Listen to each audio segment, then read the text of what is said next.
Bonne nouvelle pour la rentrée académique 2022-2023, l'École supérieure d'administration, d'économie, de journalisme et des métiers de l'audiovisuel ESAE vous ouvre les portes de ses différents sites. À Gbedjomende, à Bomé-Calavi, à Kpakpa et même à Parakou, l'université ESAE vous offre des bons d'études et des demi-bourses dans toutes ses filières en licence 1, 2 et 3. Et pour les 100 premières inscriptions en master 1 et 2, bénéficiez des demi-bourses. Nouveau bachelier, vous avez au moins la mention assez bien. Inscrivez-vous vite à ESAE et bénéficiez d'un bon de 50 000 francs CFA. Étudiants, étudiantes et nouveaux bacheliers, payez 200 000 francs CFA en sciences de gestion, sciences économiques, sciences juridiques et en administration des affaires en licence 1, 2 et 3 et 500 000 francs CFA en master 1 et 2, 250 000 francs CFA en administration générale, administration des finances, journalisme et métiers de l'audiovisuel en licence 1, 2 et 3 et 600 000 francs CFA en master 1 et 2. Alors, inscrivez-vous vite et profitez des offres exceptionnelles mais également d'un enseignement de qualité à l'université d'excellence ESAE. Infoline 90 93 65 21 ou le 98 98 14 00. ESAE, l'excellence a un nom.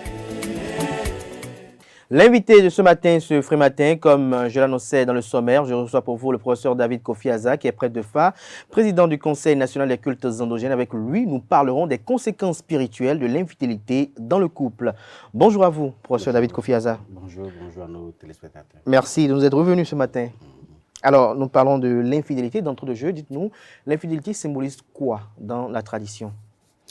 Dans la tradition, l'infidélité symbolise déjà tout acte visant à nuire à son partenaire. Et ce n'est pas seulement, parce que quand on parle d'infidélité, on a seulement tendance à penser à l'acte sexuel. Non, il n'y a pas que ça dans la tradition. C'est-à-dire que quand vous êtes un acteur passif, par exemple, d'actes d'une conspiration, par exemple, contre votre partenaire, c'est que vous êtes déjà passible d'infidélité, en quelque sorte. C'est-à-dire que vous avez le devoir de loyauté, de fidélité. Et ce devoir de loyauté, de fidélité passe par une certaine transparence dans la vie en couple, dans la relationnelle, en fait. Alors, très rapidement, rappelez à nos amis internautes, quels sont les rapports de réciprocité qui doivent subsister dans une relation de couple? Déjà, dans la tradition, je ne parle pas de l'infidélité à l'occidental, parce qu'à l'occidental, ça c'est autre chose. Mais dans la tradition, l'infidélité pèse beaucoup plus sexuellement chez la femme.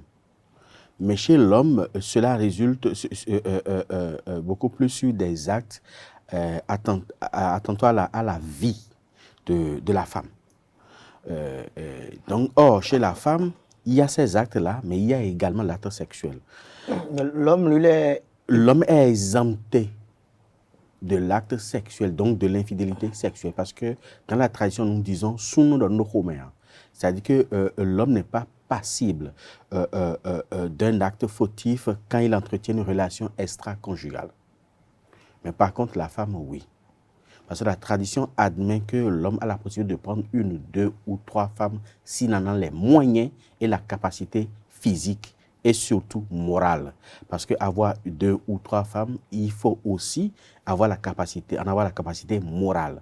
Parce que c'est comme si vous voulez élever dans la même cour le loup, l'agneau et peut-être le lion.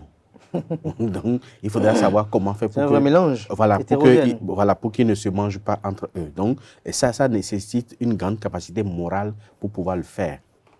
Donc, au niveau de la femme, par contre, il y a les actes qui soient capables de porter atteinte à l'intégrité physique, morale et spirituelle de l'homme, mais également des actes aussi liés à sa fidélité sexuelle. Les actes liés à la fidélité sexuelle. Alors que lorsqu'on prend la femme, lorsqu'elle commet l'adultère, si on le dit ainsi, quelles sont les conséquences directes sur la vie de couple? Déjà, il faut savoir d'où part l'adultère. Parce qu'on peut être dans une relation sentimentale et l'invisible peut ne pas tenir compte d'une relation extra-conjugale de la femme. nous, on peut parler d'adultère, mais dans l'invisible, non. Or, tant que... Quels sont les cas où l'invisible peut ne pas tenir compte de l'adultère de la femme?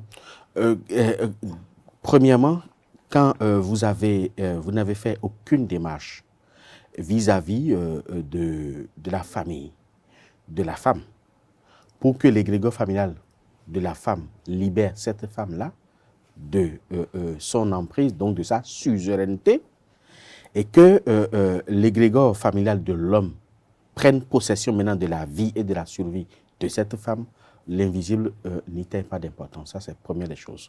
Deuxième chose, si par exemple la femme, entre-temps, avait été dotée par un homme et a quitté cet homme, et la dot n'a pas été remboursée, et elle prend un autre homme avec qui elle refait sa vie, en dehors de cet homme-là, qui est d'ailleurs considéré par l'invisible comme celui qui commet l'adultère, parce qu'il a pris une femme qui est régulièrement dotée selon la coutume. Mais si cette femme entretient au-delà de cet homme-là une relation extra-conjugale avec un troisième homme, l'invisible s'en moque. L'invisible s'en moque parce que l'homme qui a récupéré la femme en deuxième position, alors que premièrement elle a été dotée par un autre homme, c'est lui qui est déjà fautif. Maintenant, le troisième larron qui vient et qui gère les choses avec cette femme-là ne commet pas un adultère, en fait. Il ne commet pas un adultère parce que ni lui, ni le second n'ont le droit sur la femme. Parce que c'est la première personne qui l'avait dotée qui continue toujours d'avoir le droit sur la femme. Et l'invisible même va loin. Les enfants que cette femme-là va faire dans le second ménage ou même dans un troisième ménage peuvent avoir des inquiétudes sur le plan spirituel. Parce que l'égrégore familial du premier homme qui a doté la femme va réclamer ces enfants-là pour dire que ce sont ses enfants. On appelle ça akwevi, c'est-à-dire l'enfant qu'on a acheté. Parce que c'est leur argent qui a doté la femme et qui a produit ces enfants-là. Donc, ces enfants-là leur appartiennent. Donc, c'est l'égrégore familial du premier homme qui a doté la femme va récupérer les enfants. Sinon, spirituellement, ces enfants seront inquiétés et leurs affaires vont péricliter. Ils n'auront pas de stabilité jusqu'à reconnaître leur appartenance à l'égrégore familial du premier homme qui a doté leur maman. Mais lorsqu'on se retrouve dans un cas du genre, par ignorance, comment y remédier? C'est qu'il faut régler les problèmes à la source. Régler les problèmes à la source, c'est de remonter jusqu'à l'égrégore. Est-ce qu'il y a des procédés rituels qui subsistent? Il y a des procédés rituels, mais on ne peut pas ignorer l'égrégore familial de celui qui se revendique le droit sur la femme. On ne peut pas ignorer leur égrégore et faire quelque chose pour que ça marche. Ça ne marche pas. Donc, à moins que la femme n'a pas été dotée. Alors, à vous entendre, donc, ça veut dire que lorsque la dot est effective et que la femme, après, elle décide de rompre avec le ménage, il faut forcément accomplir des procédés avant que cette femme-là se remarie. Il faut forcément accomplir des procédés. Forcément. Sinon, si elle se remarie et qu'elle faisait des enfants, ces enfants-là, spirituellement, sont rattachés à l'égrégore de l'homme qui a doté leur maman. Et tant qu'ils ne reconnaissent pas cette appartenance-là, ils auront trop de problèmes dans la vie. C'est pour ça que beaucoup de gens ont des soucis, on n'arrive pas à régler, malgré qu'ils passent chez tous les bokonos, chez tous les vaudous, ils n'arrivent pas à trouver la solution parce que le problème n'est pas au niveau du fa, ni au niveau du vaudou, ni au niveau des beaux ou tout ça, mais le problème c'est au niveau des clitos qui ont reçu leur maman comme ayant droit. Comme ayant droit. Alors, lorsqu'on en parle ainsi, qu'on parle toujours d'infidélité, lorsque la femme qui a été dotée régulièrement, qui vit avec son époux et qui allait voir dehors et qui revient, quelles sont les conséquences sur la vie de ses enfants et celle de son mari? D'accord, nous allons sérieux. On va aborder la situation quand la femme a été régulièrement dotée et les cas où la femme n'a pas été dotée. Parce que ça influence aussi, même si on ne parle pas d'adultère au niveau de l'invisible, sur le plan métaphysique, ça influence aussi. Maintenant, quand la femme est régulièrement dotée et qu'elle entretient une relation extra-conjugale, la première inquiétude, c'est que l'invisible, c'est-à-dire l'égrégore familial de l'homme qui l'a doté, se rebelle. Et se rebelle se manifeste comment? Se manifeste pas beaucoup de... Il y a beaucoup de procédés. Déjà, si l'homme est au courant et qu'ils ferment les yeux là-dessus, ils s'attaquent directement à l'homme. L'homme tombe malade. Généralement, ils ont des problèmes au niveau des pieds. Et ils ont des difficultés à marcher. Je ne parle pas, ce n'est pas de l'hémiplégie non plus. Mais ils ont des difficultés à marcher. Et les deux pieds commencent par s'enfler progressivement.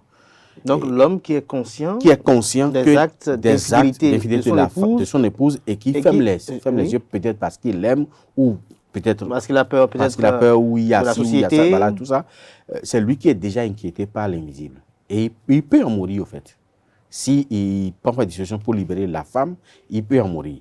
Maintenant, si l'homme est inconscient de la situation et que seule la femme dans le couple est au courant, c'est la femme qui est inquiétée. Elle va commencer par voir les clutons. Les clutons, c'est-à-dire les défunts de sa famille, de la famille de son époux, et son sommeil sera très perturbé, jusqu'à ce que soit elle parte ou soit elle avoue. Maintenant, il y a des familles où quand la femme avoue, on procède à l'expiation, à des rituels expiatoires, pour que la femme puisse rester auprès de ses enfants. Il y a des familles où ils ne procèdent pas au rituel expiatoire, donc on libère carrément la femme. Mais lorsque cette femme-là part, est-ce qu'il n'y a pas de conséquences sur les enfants et sur l'homme lui-même? La conséquence ne peut être que morale. Elle ne peut pas être spirituelle. Si la femme part, c'est l'idéal. L'idéal est que la femme parte. Maintenant, si l'homme aime toujours sa femme et qu'il veut toujours la récupérer, s'il y a des rituels expiatoires qu'on fait dans sa famille, c'est à lui de le faire. Maintenant, ce qu'on dit chez nous, enfants,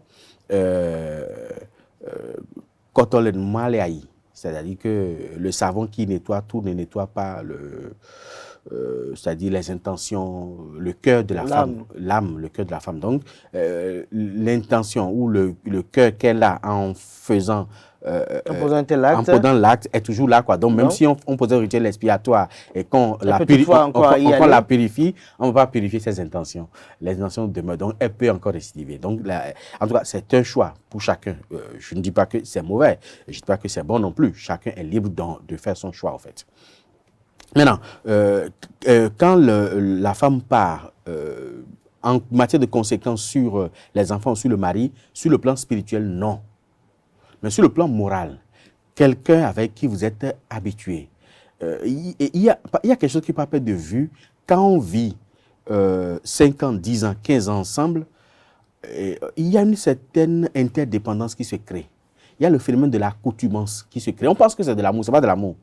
L'amour, c'est juste quelques années et puis ça part. Maintenant, le reste, là, c'est l'accoutumance. Donc, le fait de l'accoutumance qui se présente en ce moment-là, après 4-5 ans, c'est-à-dire qu'on n'arrive plus à se passer de l'autre. Même si on ne s'entend pas, rien que sa présence rassure d'une certaine manière. Donc, c'est peut-être moralement, psychologiquement, ça peut affecter les enfants. Et ça peut même avoir d'impact sur l'évolution scolaire, si les enfants sont encore en bas âge et tout ça, ça peut avoir, en dehors de ça, ça ne peut pas avoir une connotation, une influence spirituelle. Ça ne peut être que morale, psychologique, peut-être même matériel, peut-être que c'est la femme qui a les moyens, qui essaie de tenir le foyer. Donc si elle part, le foyer matériellement et économiquement peut en souffrir pendant un moment avant que peut-être l'homme ne prenne ses responsabilités. Donc ça, c'est un. Mais de l'autre côté, il y a également une autre forme d'influence, mais qui est purement métaphysique, c'est-à-dire qu'il y a ce que nous appelons des collisions énergétiques. C'est-à-dire que quand une femme a une relation sexuelle, même si avec son mari, avant que les énergies de l'homme ne quittent cette femme-là, et là je parle de relations non protégées, avant que les énergies de l'homme ne quittent cette femme-là, il faut que la femme menstrue 3 fois. Donc, une femme qui a une relation avec un homme aujourd'hui et qui se sépare de l'homme, il faut qu'elle attende 3 menstruations avant d'engager une nouvelle relation avec quelqu'un d'autre. Sinon, les vibrations de l'homme qui est partant seront encore là et le nouvel homme qui est trouvé, ces vibrations vont venir s'interférer au niveau de l'utérus qui détient une puissance centrifuge.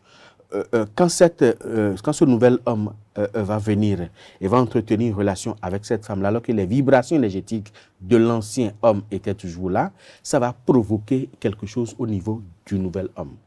Et ces affaires peuvent commencer par péricliter. Il peut commencer par avoir des déboires sur le plan social, sur le plan relationnel, sur le plan professionnel, sur le plan économique, sur le plan même sanitaire. jusqu'à ce qu'on va le dire, peut-être que la femme ou la nouvelle femme qu'il vient d'avoir n'est pas une bonne femme. Ce n'est pas parce que la femme n'est pas une bonne femme, mais parce que la femme n'a pas attendu 3 menstruations pour épurer définitivement les vibrations de l'ancien homme que la situation s'est posée. Donc, il faut toujours attendre ça. Mais parfois, il y a des vibrations qui ne sont pas compatibles. Souvent, ce n'est pas compatible parce qu'il n'y a jamais, quand vous prenez 2 hommes, il n'y a jamais sur la planète 2 hommes à taux vibratoire identiques. Ça n'existe pas. Ça n'existe pas. Donc, il y a toujours des... Mais il peut y avoir des similitudes. Il peut y avoir des similitudes, mais jamais identiques. C'est jamais identique. C'est comme le sang, quoi. Il n'y a aucun sang qui soit compatible sur cette terre. Aucun sang n'est compatible sur cette terre. Chacun a un sang qui est identique, qui est propre à lui. Un peu comme l'ADN. Un peu comme l'ADN. Donc, quand ça là, on peut retrouver ce phénomène-là chez des gens qui ne sont pas spirituellement liés. C'est-à-dire qu'un couple dont la femme n'a pas été dotée, donc ils n'ont aucun lien spirituel, donc pas d'égrégore qui intervient, mais la vibration énergétique, à cause de la puissance que développe le sexe de la femme, peut avoir d'impact sur l'homme si la femme entretient plusieurs relations à la fois. C'est-à-dire qu'il est avec le nouvel homme qu'elle vient de trouver, mais elle n'est pas sûre que cet homme-là va assumer ses engagements et tout. Donc, elle préfère avoir 2 ou 3 cordes à son arc pour être sûre de ne pas tout perdre à la fin. Donc, au bout du rouleau, elle entretient peut-être 2 ou 3 relations sexuelles peut-être non protégées avec 3 hommes différents. Elle crée une confusion énergétique au niveau de son utérus. Et n'importe quel homme qui passe par là en sort avec des vibrations négatives qui vont le poursuivre. Et ces vibrations-là, en fait, rongent l'aura de l'individu. Tout le problème maintenant ici, c'est un problème d'aura. Et quand ça commence à ronger l'aura de l'individu, ça commence maintenant par lui créer des soucis sur le plan spirituel, sur le plan métaphysique. C'est qu'on va créer des problèmes sur le plan physique et métaphysique. Alors, à vous entendre, on peut déduire du fait que, ça veut dire que lorsque la dot n'est pas effectuée, c'est-à-dire c'est la dot qui est le facteur déterminant dans les conséquences spirituelles. Dans les conséquences les plus importantes. Parce que même sans la dot, et quand il y a infidélité, bon, on ne pourra pas parler d'infidélité entre griffes, mais quand il y a double relation ou relation extra-conjugale, on peut avoir des conséquences, mais ces conséquences sont purement énergétiques. Mais quand la dot est donnée, c'est l'élément déclencheur de l'infidélité au vrai sens du mot, qui implique maintenant les défunts. Mais si la dot n'est pas donnée, les défunts n'interviennent pas. Mais là, c'est des accrochages, voilà, des accrochages énergétiques. Voilà, c'est tout. C'est-à-dire que vous faites tout ce que vous voulez, là, les défunts n'interviennent pas. Mais dès que la dot est donnée, ou que la femme est présentée à l'égrégore familial de son mari, c'est terminé. Mais lorsqu'on parle des défunts, quelle est leur puissance sur... L'égrégore? Oui, les défunts. Les défunts, oui. Ils sont trop puissants. Redoutables. Ils sont redoutables. Ils sont même plus puissants que les divinités. Et quand un défunt intervient dans une situation d'infidélité ou autre, aucun vaudou ne peut rien faire. Je vous dis, aucun vaudou sur cette terre ne peut rien faire. Rien. Rien du tout. Donc, mais est-ce que le vaudou n'a pas des procédés pour implorer sa clémence? Non. Le vaudou n'intervient pas au niveau des défunts. Au niveau de l'égrégore familial, le vaudou n'intervient pas. Clutozon, et vaudou. Oui, mais nous avons les clutons. Dans nos traditions, est-ce que les clutons ne peuvent pas plaider pour la cause lorsque quand c'est une situation d'infidélité, si l'homme est attaqué, la première des choses, c'est que l'homme accepte de libérer la femme. Ça, c'est la première condition. Il faut que l'homme accepte de se débarrasser d'abord de la femme. Même si la femme va revenir après, suite à des rituels d'expiation ou autres, la femme doit d'abord partir. Et une fois la femme partie, maintenant, on peut faire les rituels liés à la famille, les rituels de purification liés à la famille, les rituels d'expiation, y compris des flous, pour permettre à l'homme de survivre. Ça fait. Maintenant, après ça, quand l'homme est survécu, si il décide de reprendre sa femme, la femme retourne maintenant au niveau de la famille. Et la famille lui dit tout ce qu'on fait, en tout cas les éléments dont ils auront besoin pour procéder au rituel d'expiation. Et là, l'homme ne met pas un rang. C'est la femme qui se débrouille si elle veut revenir dans son foyer pour trouver l'argent qu'il faut pour faire les rituels d'expiation. Et la famille s'en occupe, ce n'est pas l'homme n'intervient pas. Et ce n'est qu'après ça maintenant qu'on l'autorise maintenant à revenir encore dans son foyer. Et l'homme peut reprendre sa vie de couple avec cette femme-là sans conséquence. Que pensez-vous de ceux qui ne croient pas à ces rituels expiatoires, qui estiment que parfois, malgré l'effectivité de ces rituels-là, il subsiste encore des dégâts corrosifs? Non, si le rituel est fait et que l'homme continue de subir les conséquences, c'est que la femme a trouvé des moyens pour contourner l'égrégore. Je ne voudrais pas aborder ce volet-là parce que ce n'est pas que je vais peut-être encourager l'infidélité, non. Mais il y a des procédés pour contourner l'égrégore.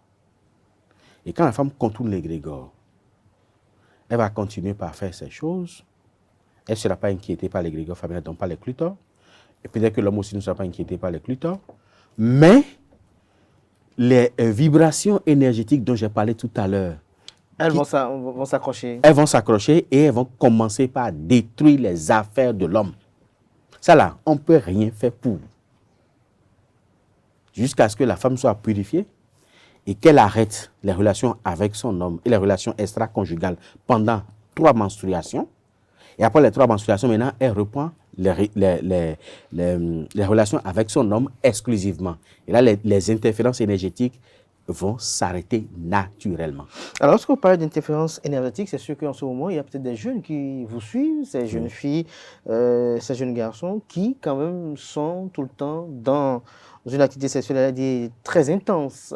Comment eux, ils vont faire pour quand même être à l'abri de ces interférences-là énergétiques?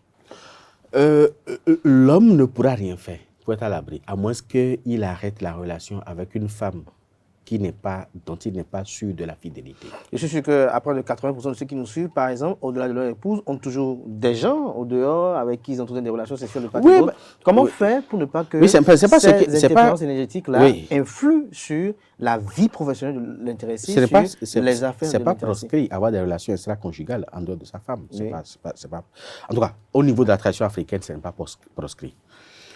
Mais le problème ici, c'est que même si vous devez avoir une relation extra-conjugale, il faut vous assurer que cette femme-là n'a que vous dans sa vie. Cela y va de la stabilité de vos activités professionnelles et économiques. Mais si vous êtes conscient qu'elle n'a pas que vous dans sa vie et que vous continuez d'entretenir des relations avec elle, et surtout des relations non protégées, c'est que vous risquez votre stabilité professionnelle et économique. Maintenant, c'est à vous de décider. Donc, les relations protégées, elles vous exemptent? Elles vous exemptent parce qu'il n'y a pas de contact et il n'y a pas de communication énergétique entre l'homme et la femme. Ça crée une barrière, au fait. Même si cette barrière-là est artificielle, ça crée une barrière quand même. Et ça permet d'empêcher les flux vibratoires.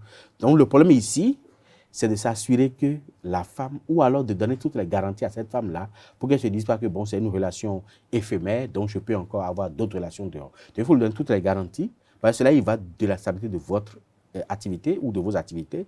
Et là, vous êtes sûr que même si c'est une relation extra-conjugale, c'est une relation fidèle quand même. Et on peut continuer. Ou alors, vous faites une pause dans la relation, vous vous entendez avec la femme. Si vous entendez sur la procédure, et qu'elle est entièrement d'accord, vous faites une pause. Elle aussi, si elle est digne de confiance, elle fait une pause pendant 3 menstruations. Et dès qu'elle a la 3e menstruation, après cette pause-là, vous reprenez l'activité sexuelle normalement, et il n'y a pas de souci. L'influx négatif vibratoire s'arrête. Et là, il n'y a que la vibration de cet homme-là qui reste à l'intérieur de ce vagin. Mais est-ce que l'homme, lorsque lui va coucher avec des femmes dehors, il revient coucher avec son épouse, est-ce que lui n'a pas d'impact sur la stabilité économique et financière de son épouse, sur son épouse à elle? Pas tout à fait, mais je vais nuancer. C'est-à-dire que quand l'homme entretient une relation sexuelle avec une femme dehors et qu'il n'a pas eu le temps de se laver, parce qu'il faut toujours prendre l'habitude de toucher l'eau après une relation sexuelle.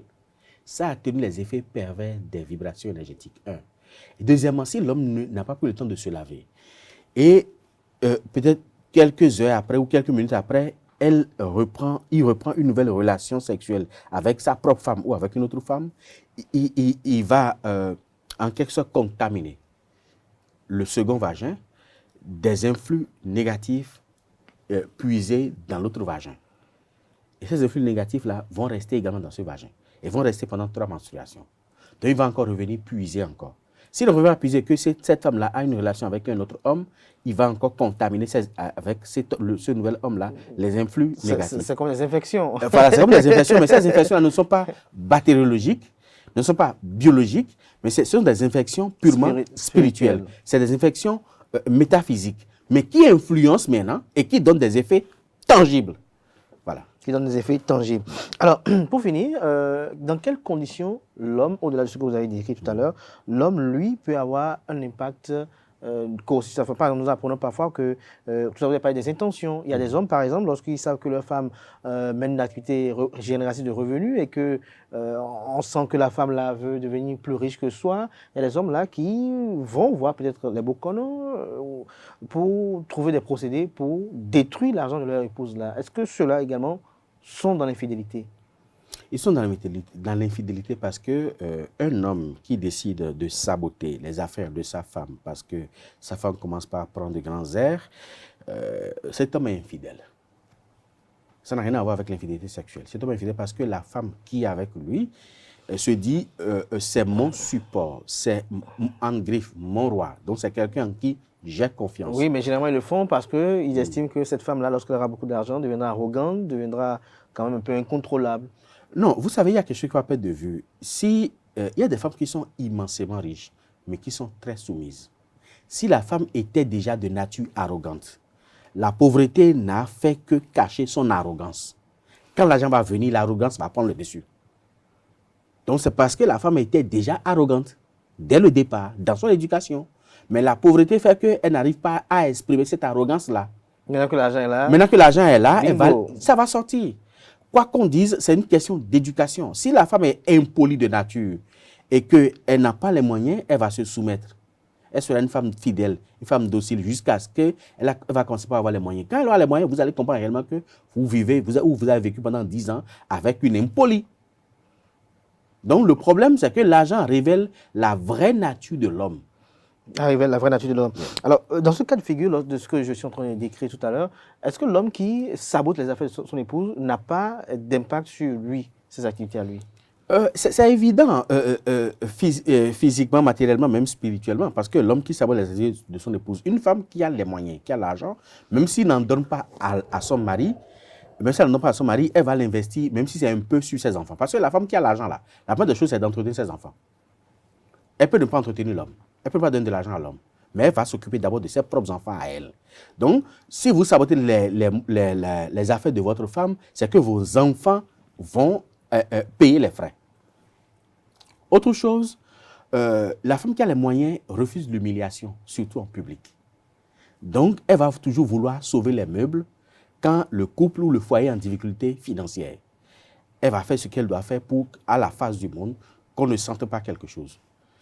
Mais quand vous détruisez ces affaires et qu'un problème se pose, elle n'a pas les moyens de vous éviter la honte, tout le couple aura cette honte-là. Mais spirituellement parlant, quand vous allez faire des piquets, des afiankoti et tout ça là, pour détruire les affaires de votre épouse, vous-même qui êtes l'instigateur, le manipulateur de ces piquets-là, ça agit également sur vous. Ça arrête et ça ronge vos propres affaires à vous, avant de détruire les affaires de votre épouse. Donc, spirituellement, vous allez payer aussi les frais. Vos enfants vont payer matériellement et financièrement les frais. Et au bout du rouleau, c'est le couple qui va perdre. Mieux vaut perdre une femme qui a beaucoup de moyens et qui va prendre soin de ses enfants que d'avoir cette femme à côté avec la misère et aucun de vous ne va s'en sortir. Merci à vous, David Kofi Azar. Un mot pour conclure cet entretien. Je vais juste vous remercier pour l'opportunité renouvelée et dire à ceux qui me suivent actuellement que je n'ai aucune intention de faire l'apologie de l'infidélité et je n'ai aucune intention également de dire ou d'obliger les gens à rester dans une relation qui ne leur donne pas satisfaction non plus, mais j'en appelle à la responsabilité de chacun et de tous pour que nous puissions à l'avenir construire une nation, une société où chacun reconnaisse son droit, ses devoirs et une société dans laquelle il fait bon vivre et que les foyers soient beaucoup plus consolidés. Et quand je dis que le foyer soit consolidé, je ne parle pas des foyers forcément monogamiques parce qu'on n'a pas besoin de plagier l'Occident pour construire l'Afrique. Chacun est libre. Si c'est une femme qui vous suffit, prenez une femme et contentez-en. Maintenant, si c'est 2 ou 3 femmes, si vous en avez les moyens, la capacité physique, physiologique et même morale, allez-y. Ceux qui en ont 7 alors? C'est certainement qu'ils ont... Le Magouya qui commande à ce qu'on lui fasse un pantalon a forcément trouvé une solution à sa queue. Merci à vous, David Kofi Aza. Je rappelle que vous êtes prêtre de FA, président du Conseil national des cultes indigènes du Bénin. Merci à vous. À présent, on installe Anaël Dou pour la page des sports.